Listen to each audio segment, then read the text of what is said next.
My name's Juliana Nykolaiszyn with the Oklahoma State University Library. Today is Friday, September 30th, 2016, and I'm in Morris, Oklahoma in Okmulgee County interviewing Dr. Eva Edmonds as part of our Cowboys in Every County Oral History Project. Dr. Edmonds, thank you so much for joining us today. Thank you. Go Pokes. Let's learn a little bit more about you. Could you tell me the year you were born and where you were born? I was born in 1960, and I was born in Spearman, Texas. Okay. And tell me a little bit about your parents. My parents are wheat farmers and ranchers in the Texas Panhandle near Groover, Texas. And tell me where you attended school as a little girl. In Groover, Texas.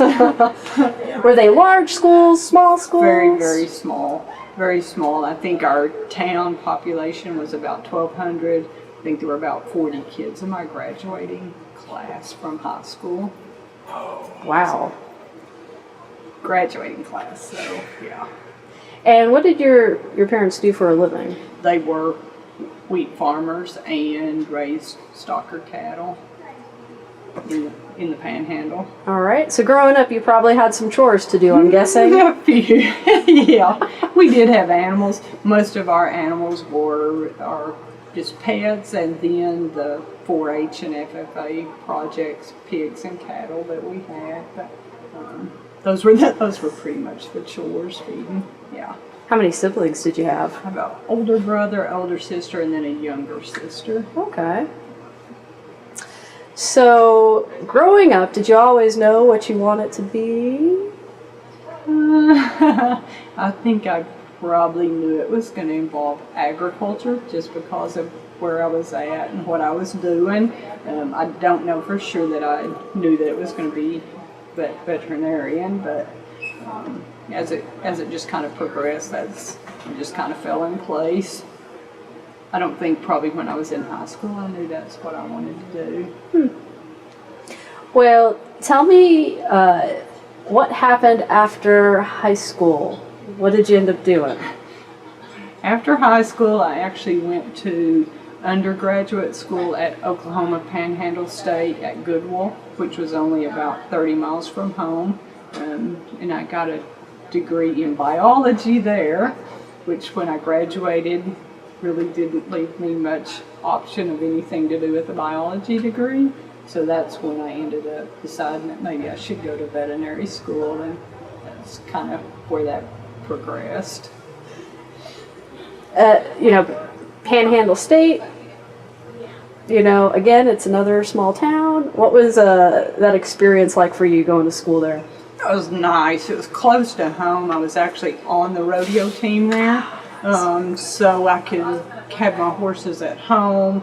I lived there. I could go home and ride and practice, and it worked good for me being a small school, especially since I had come from a very small school. So we had fun. You pretty much knew all the students that were there, and we probably had too much fun, but I'm glad that that's where I went to undergrad. Not a problem. So, what year did you graduate? 1982 is when I graduated from school at Goodwill. Okay. So you thought about, okay, bio degree? Yeah. Many options? Not many options, as in none. So, how did you find yourself moving into the veterinary angle? How'd you get the idea? Probably same thing. Where I had grown up, who I had been around. There's a very nice veterinary practice in Spearman, Texas, which is about 14 miles from where I grew up. That's actually where the veterinarian in our county's at. So that was the veterinarians that we used. And Dr. Tom Latta was the veterinarian in that practice, and he is a OSU Alumni, and it was kind of his suggestion that, hey, you might check into this. This is the place to go to school. So that's kind of where that progressed from there. Okay. Did you spend much time in Stillwater prior to vet school? No, I did not. Rodeos. I had my older sister had worked on a master's there, so I had kind of been when she was in school there, and then also when we would go to the rodeos and compete there in Stillwater. But other than that, no, really I hadn't. So you get into the vet school. Right. And tell me the process of moving from Panhandle of Oklahoma to Stillwater, America. Pretty hard at first. I was pretty lost. I was pretty homesick that first semester. I didn't think that was such a smart move, but then as it progressed and over the 4 years, with the classmates that I had and with the studies that we were doing and just the classmates that I had are still just my very best friends. You know, there's some of them I talk to every day, 30 years later. So, I don't know, it just kept growing and growing, and I love the place now. Did you take your horses with you? No, ma'am. No, ma'am. By that time, I had finished the college, being eligible, so no, that just kind of ended when I went to Stillwater. No horses, no animals went with me. No more rodeo? No more rodeo. Oh, man. You know, the curriculum in the vet school is very strenuous. Did you realize that going in, or was it kind of a rude awakening for you? I would say it was a rude awakening. Mm-hmm. I probably did not realize how just the amount of time that we spent studying.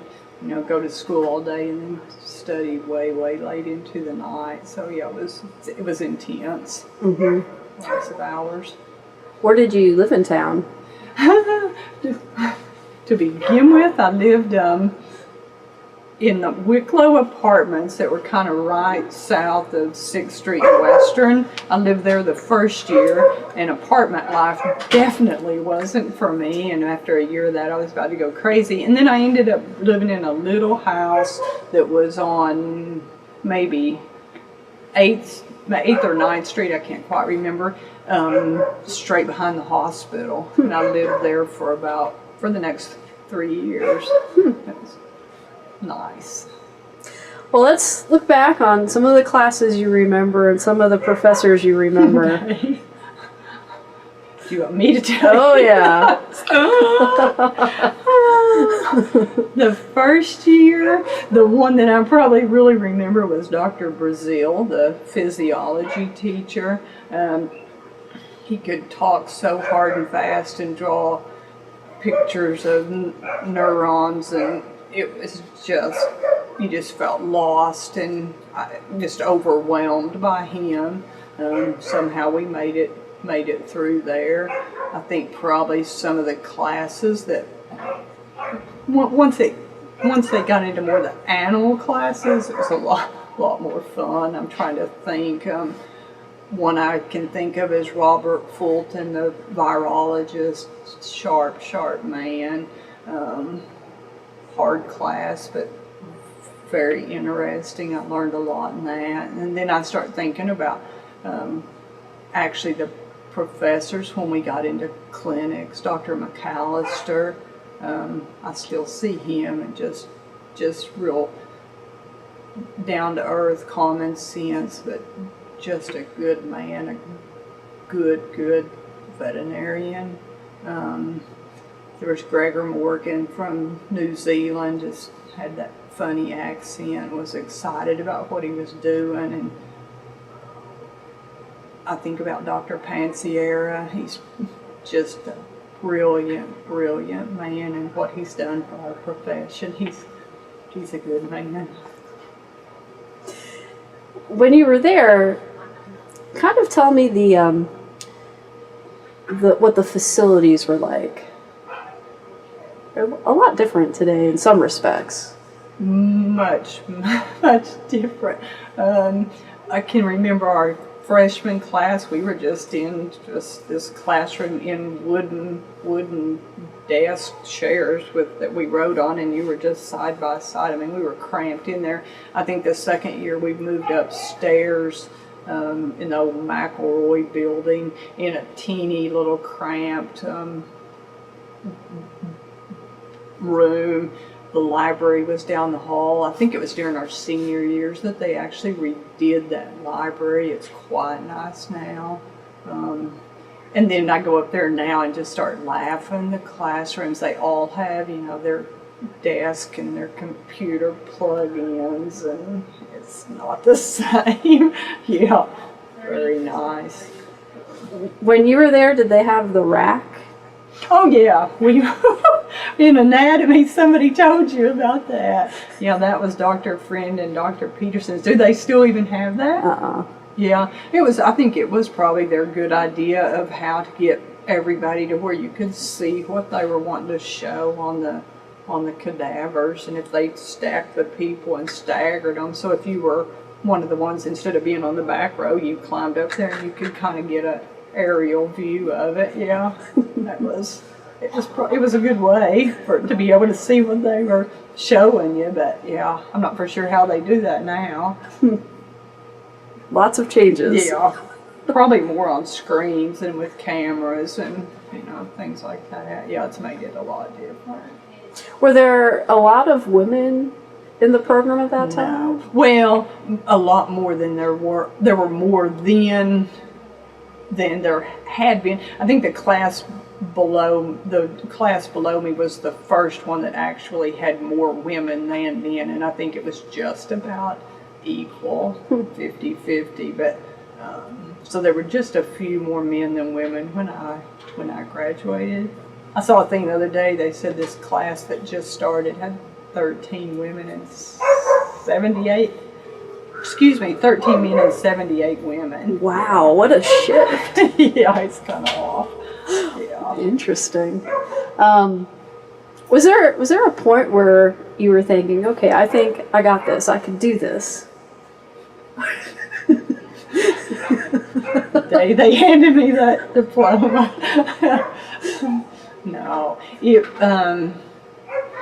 was, I guess, the first when we just had the classroom and it was just the real basic physiology and histology, and it was pretty boring and pretty intense, and it's like, why are we doing this? And kind of trudged along. And the junior year was quite, I think, difficult, because all of a sudden you had not only classroom, but then they started you in the clinic, so it was really hard to balance study time and then being in the clinics. And then probably by the time we were seniors and you started through the rotations, and it just like, yeah, we're going to get this done. But it was a happy day when we graduated. When you were at OSU, did you know what area you wanted to focus on? Large animal, small animal? Probably when I started, I would have said I was thinking I would end up doing like food animal, cattle. The cattle and the feedlots out like in the Texas and Oklahoma Panhandle. So I guess I thought that was really kind of where I was going to go, or what I was going to end up doing. And then just things that happen, change your plans. So yeah. And so by the time graduation rolled around, what were you thinking? By the time graduation rolled around, I was just fixing to get married. And my husband was a veterinarian also. And so for a little while, right after we got married, he worked for the state, for the Department of Agriculture. So we lived up for just a very short time down by Duncan, where his area was, and I worked in a mixed animal practice there. And then he got a transfer to come back over here, where his family is from. And so I worked for a veterinarian in Mounds for a while, and that same thing, it was a mixed animal practice. And then I went out on my own, worked out of a pickup truck for about 2 years. Then we built this practice, and he worked for the state for just a short time longer, and then since then we've both been in the practice. So it just kind of evolved, that it went from what I thought was going to be cattle to mixed, and then it's just progressed now to where everybody does what they like best or is what easiest. He's outside, does cattle work. I'm pretty much inside here doing dogs and cats. What year did you graduate? I graduated from Veterinary School in 1988. Okay. So, what do you recall from graduation day? That it was kind of a blur. I think I thought that all these kids that were my best friends, that we were going to get to finally meet their families and their parents, and there were so many people doing different things that I don't even think I met any of them. That was kind of a disappointment because I'd really thought, oh, I'm finally going to meet these people. And then I think the vet graduation was in the Serentine Center. And then there's the huge graduation was at the football field, and it poured rain that afternoon, so our class rep went to it to represent the vet school, and I don't think anybody went to the huge graduation. So thinking we were pretty cool when we got hooded and they flipped those over and we had on the orange. That was fun. That was a good day. Happy day. How did you meet your husband? He graduated in 1982, and he had gone back up to work on a master's in herd health in the veterinary school. And so while he was doing that master's, he was also teaching in the veterinary school in the food animal clinic, and that's where I met him. And the rest was history. The rest is history. Did you take a class from him? No. Actually, he was the faculty representative for the student chapter of the bovine practitioners. I think AABP, I can't remember what it stands for. American Association, I think, of a bovine practitioner. So he was the faculty representative for the student club, and I would go to those meetings, and that's where I actually met him. So I never really had a class under him, no. Just curious. Yeah. Okay, so you're graduated, you're married, bounced around a little bit, and you end up in Morris, Oklahoma. And when you moved to Morris, what did you think? It's great. It's really good. And I guess part of that is the reason because of where I had grown up, kind of small town. Mm-hmm. I think at one time the population sign here in our town read just almost exactly the same as where I had grown up, although the school size is much, much larger because of the population in the country, but the actual town size was the same, so it felt kind of like being home, mm-hmm. friendly, nice people. So it's a good place to be. Tell me about working out of your truck for those early years. What was that like? How did that come about? Were you just a kind of a roving veterinarian? I had worked at Mounds for a short time for a veterinarian up there, and then when I decided I wanted to go out on my own, and probably kind of the money restriction of trying to put up a building and get going. Working in the truck. I worked for the vet at Mounds, and then I decided I wanted to go on my own, so we just decided, okay, is this going to work, and how am I going to, how are people going to get to know me? And we were new in the community, so we bought a pickup truck and a vet box, and I just started doing farm and field calls, and people would call, and at that time it was a lot of cattle, like pulling calves. Mm-hmm. I helped farmers work their cattle.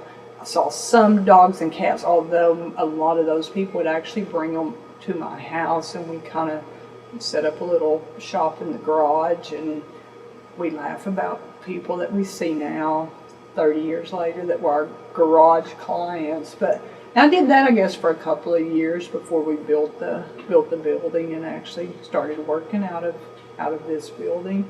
What year did you start building this facility? We started building it in late 1991, and we started opened the doors the first of 1992. And so, there's a lot going on in your practice. Just looking at the size. So tell me about the building and everything you're doing here. The building, we laugh about that because same thing, our money was kind of short when we started, and we actually built the building, had concrete floor. I think we put up the walls, but there were no doors. The lady there was my husband, a woman that was our receptionist, and me that worked in here at that time, so there were just the three of us. But Donna would need to go to the bathroom, and she'd say, "I'm going to the bathroom, don't come in there," because there were no doors on the building. So, after a year or so, we could afford the doors and put doors and flooring, and so it's just kind of progressed.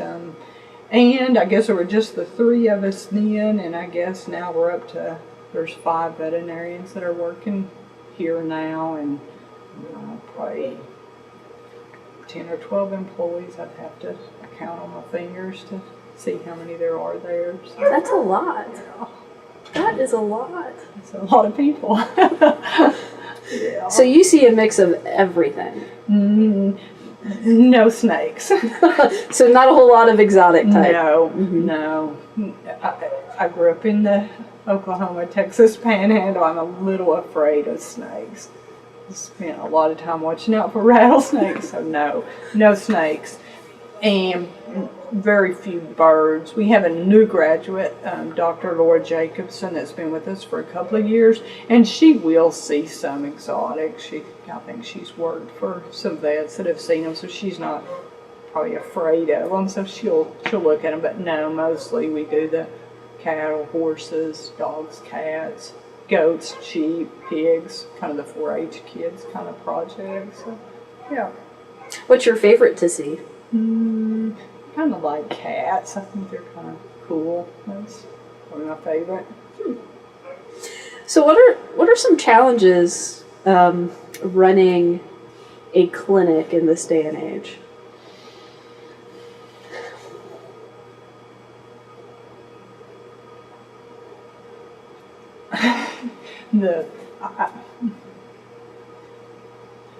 We run on pretty. We have a big volume. I think just running this, I think it's probably this way for any business, just a small business. You have just cash flow. You run your business and you pay your bills, and at the end it's just like you've got a lot to show, but not that just cash flow is kind of tight. I guess the economy affects us a lot. You can really tell when cattle prices are high and the men are willing to really spend the money on the cattle, and then it goes down and business drops down. So it kind of goes with the economy. There's things that we just kind of figure. We laugh about the kids starting to school in August, because you can tell it'll really slow down in here because everybody's getting ready to buying school clothes, buying new tennis shoes. And then September you get kind of hammered as people start trying to catch back up. But those are things you just sort of get used to after you've done it for long enough. Are there any regulation changes you've seen through the years? Many.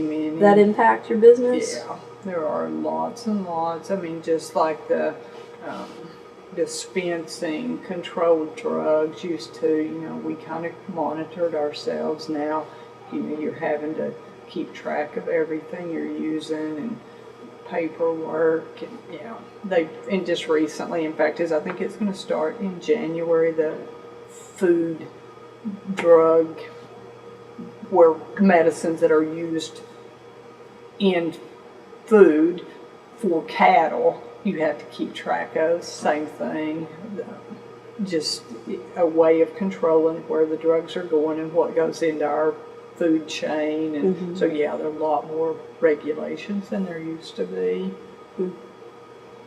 I guess that's good for the public, but it makes it harder for the veterinarian. More paperwork. it's just part of it. You've seen probably lots of changes through the years. Has there been something that has really made your job easier? Oh, probably yes. The computers, the technology.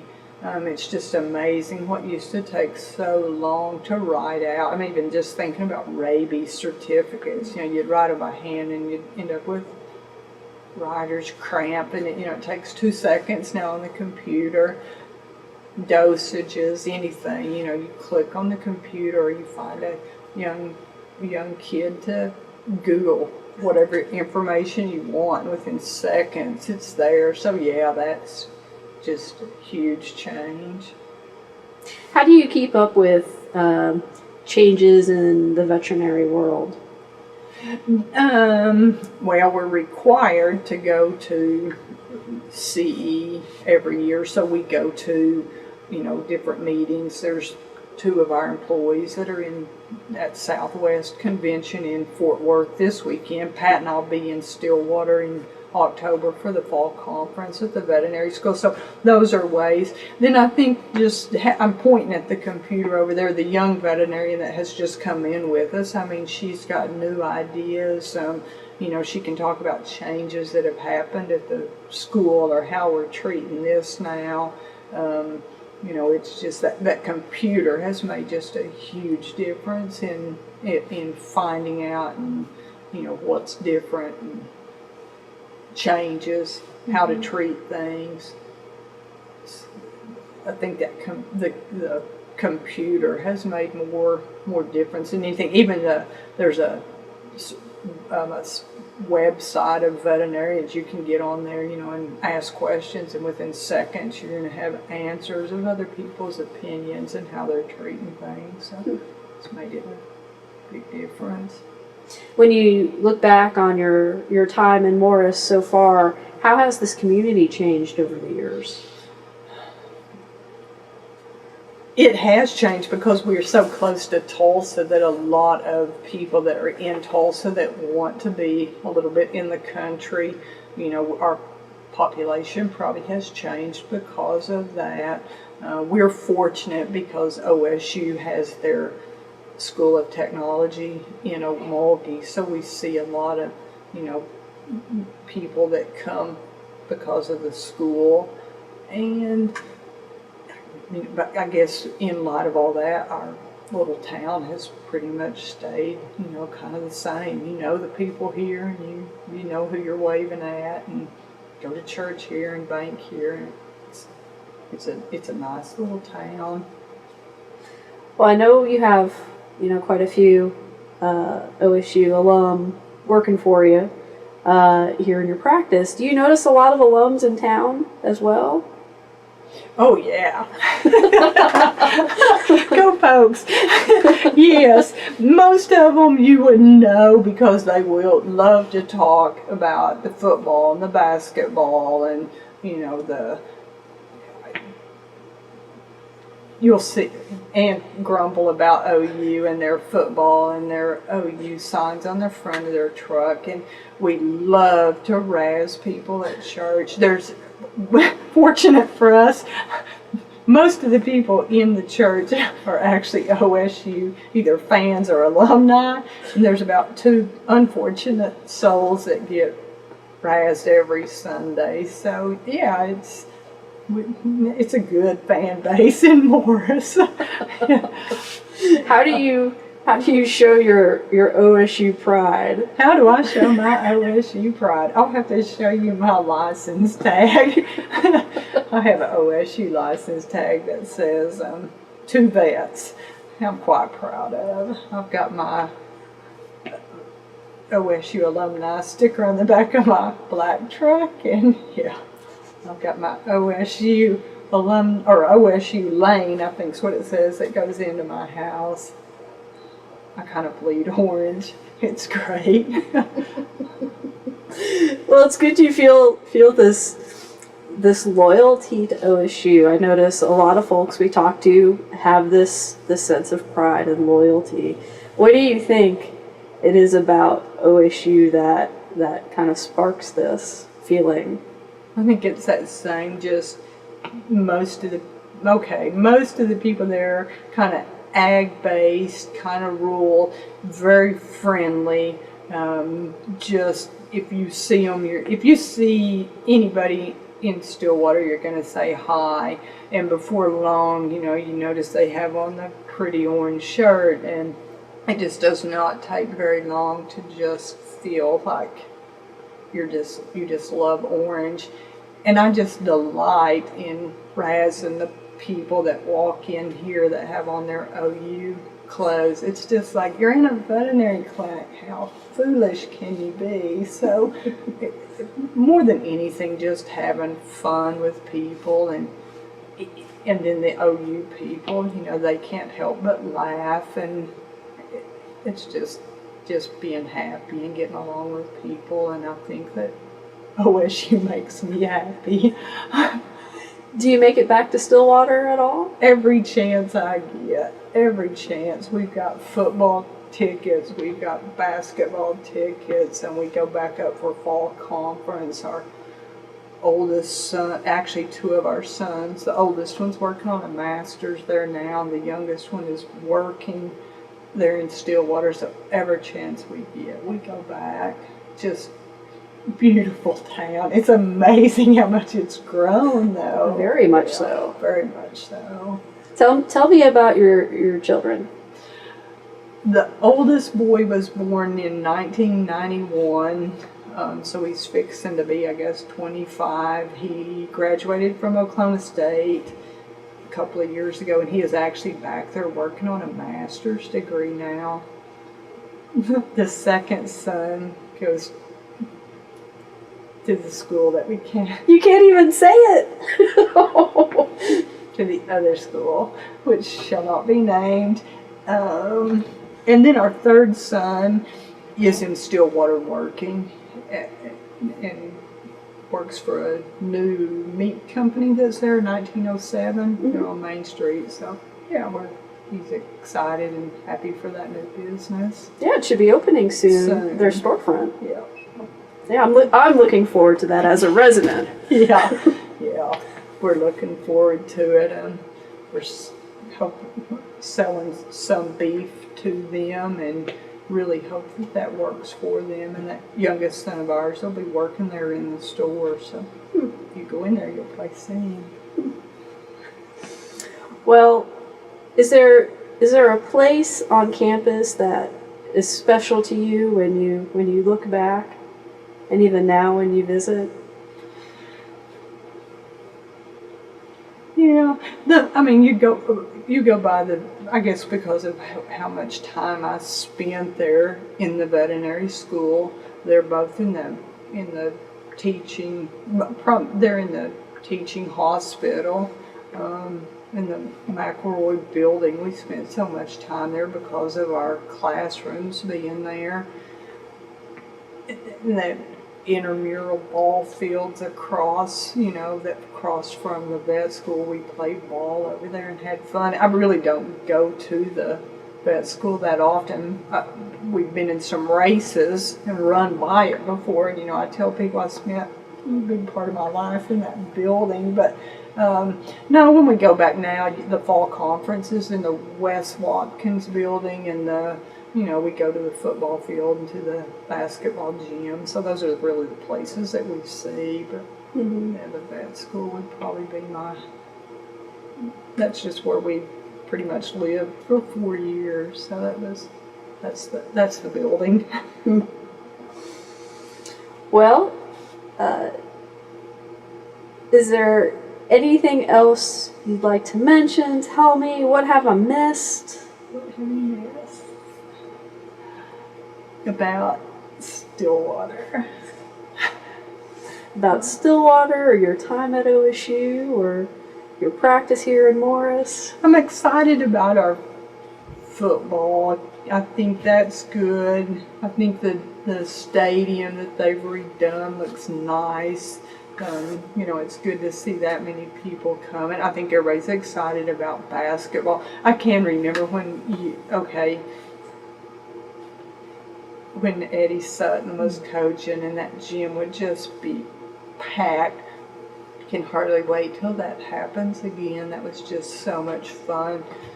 We couldn't even afford tickets. We had a client here that had season tickets. He knew we loved to go to the basketball, so we would, when he wasn't going to use his tickets, he'd give us his tickets, and we'd go up there and just have a ball listening to the crowds. I'm looking forward to when that happens again, and it will. I think it will.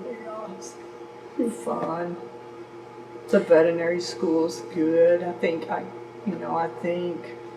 everybody you talk to, our K-State's the best. And I'm like going, I don't think so. I think when it just really comes down to it, for the veterinarians that come out that are just ready to practice versus, go into academia or do this or that, just the veterinarian that's going to go out and work, that it's top notch. I think we're right in there with anybody, so I'm proud of our vet school. I didn't even talk about when you sat for boards. What was that experience like for you? Horrible. It's tough. It's really tough. I was glad when that was over. I think they've changed a lot of, I don't know that. The national boards are very tough. It used to be hard because the states, you had to take state boards in every state, and I think if you let your national board, you had like 3 years to get licensed in as many states as you could, or you would have to repeat the national board. So I think everybody was running around in every state they thought they would ever practice in, trying to get a license there. And then somewhere along there, I think they finally figured out how silly that was. And I think you only national boards one time now. And then I think now you go and take your state boards and you can get licensed in different states. I don't know. I remember that's tough. Yeah. Glad when that one was over. I bet so. Yeah. You pass it the first time out? Yeah, sure.